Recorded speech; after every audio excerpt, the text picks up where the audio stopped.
പരീക്ഷ കഴിഞ്ഞ് വന്നിട്ട് ഇതാ രണ്ടാളും നല്ല ഉറക്കാണ് കേട്ടോ. അപ്പം ഞാൻ കരുതി എഴുന്നേറ്റ് വരുമ്പോഴത്തേനും അവർക്ക് കഴിക്കാൻ വേണ്ടി ഇലയുടെ ഉണ്ടാക്കി കൊടുക്കാമെന്ന്. അപ്പോൾ ഇലയുടെ ഉണ്ടാക്കാൻ വേണ്ടി ഞാൻ രാവിലെ ഇടിയപ്പത്തിൻ്റെ മുഖം കുറച്ച് അധികം കുടിച്ചിട്ടുണ്ടായിരുന്നേ.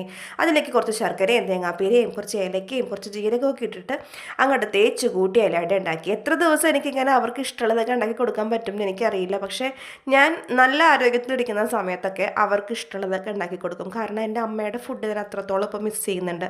അപ്പോൾ എൻ്റെ മക്കൾക്ക് അങ്ങനത്തെ ഒരു അവസ്ഥ ഉണ്ടാവരുത്. ഞാനത് എപ്പോഴും ഞാൻ ഈശ്വരനോട് പ്രാർത്ഥിക്കുന്നൊരു കാര്യമാണ്. അങ്ങനെ ഞാൻ അവർക്ക് ഏറ്റവും ഇഷ്ടമുള്ളൊരു പലഹാരമാണ് അട. അതുണ്ടാക്കി വെച്ചിട്ടുണ്ട്. പിന്നെ എന്നോട് കമൻറ്റ് ബോക്സിൽ ഒരാൾ ചോദിച്ചതാണ്, എപ്പോൾ നോക്കിയാലും ഈ ക്ലീനിങ് ആണോ, വേറൊന്നും കാണിക്കാനില്ലേ എന്ന്. എനിക്ക് ക്ലീൻ ചെയ്യൽ ഭയങ്കര ഇഷ്ടമാണ്. അത് ഓരോരുത്തരുടെ ഒരു പ്രകൃതമാണ്.